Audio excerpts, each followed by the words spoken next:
Français, Françaises et êtres humains venus d'ailleurs. J'en vois beaucoup se plaindre du confinement. Essayons de remettre les choses à leur place. Je vais vous raconter quelques situations pour essayer de vous montrer qu'en fait, votre confinement, il n'est pas si moche que ça. Première situation. Mettez-vous dans la peau d'une femme battue. Sa seule chance d'échapper à son mari et de ne pas en prendre plein la gueule, c'est de sortir. Aller voir des copines, se promener, faire du sport. Maintenant, elle est obligée d'avoir un papier et de sortir le moins possible, donc en restant avec ce gros con, le plus longtemps possible. Ça, c'est la première situation. À sa place, vous feriez quoi? Elle ne peut pas déménager. Elle ne peut pas s'en aller. Elle ne peut rien faire, si ce n'est rester confinée avec lui. Et forcément, vu que lui, il ne peut pas sortir, il ne peut pas aller se bourrer la gueule, il ne peut pas faire tous les trucs qu'il fait d'habitude pour se détendre, bah, il est encore plus énervé. Deuxième situation. Mettez-vous dans la peau d'un couple qui vient d'apprendre que l'un des deux trompe l'autre et qui donc ont l'intention de se séparer.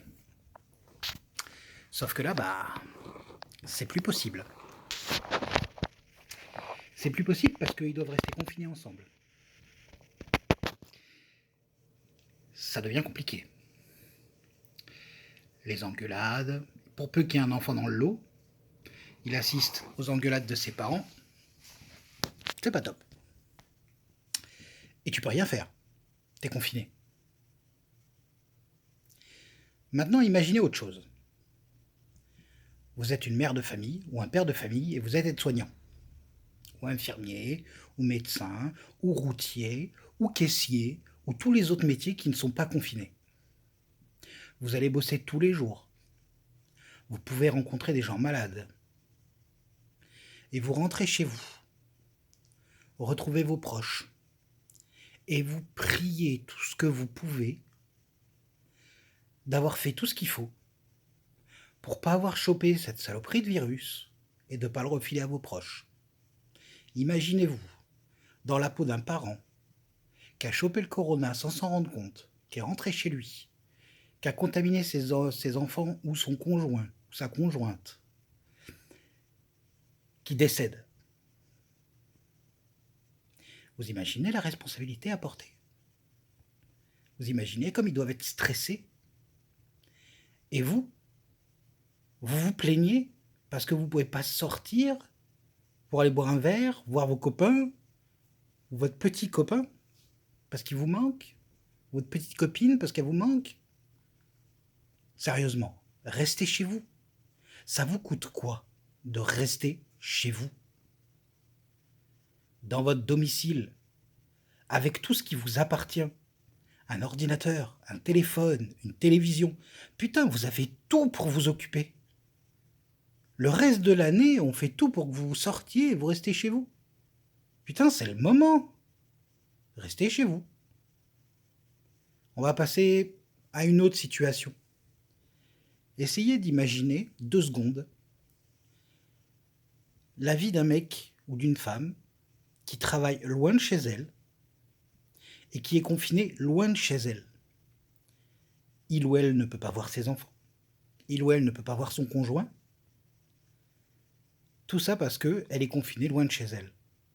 Ça peut être à l'étranger, ça peut être dans une autre ville assez loin, qui l'empêche de rejoindre sa famille. Voilà, tout un tas de situations qui fait que vous ne pouvez pas bien le vivre.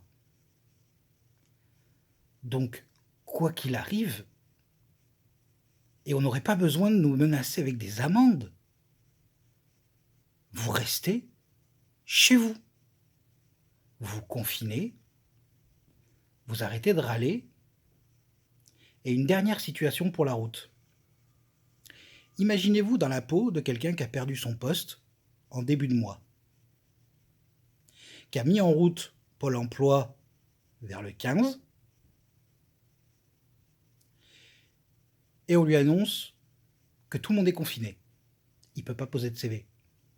Donc il ne peut pas trouver de travail. Donc il n'aura pas de salaire du tout. Il ne sait pas si Pôle emploi va l'indemniser, vu que Pôle emploi est confiné et que la plupart du temps, rien qui marche. Donc il ne sait même pas s'il va pouvoir payer le loyer. Parce qu'il ne peut pas sortir pour poser des CV. Voilà, réfléchissez bien à tout ce que je vous ai dit. C'est important. Et quoi qu'il arrive, quoi qu'il vous manque, dites-vous que forcément, mais alors forcément, il y a des gens qui sont dans une situation bien pire que la vôtre. Donc restez chez vous. Merci.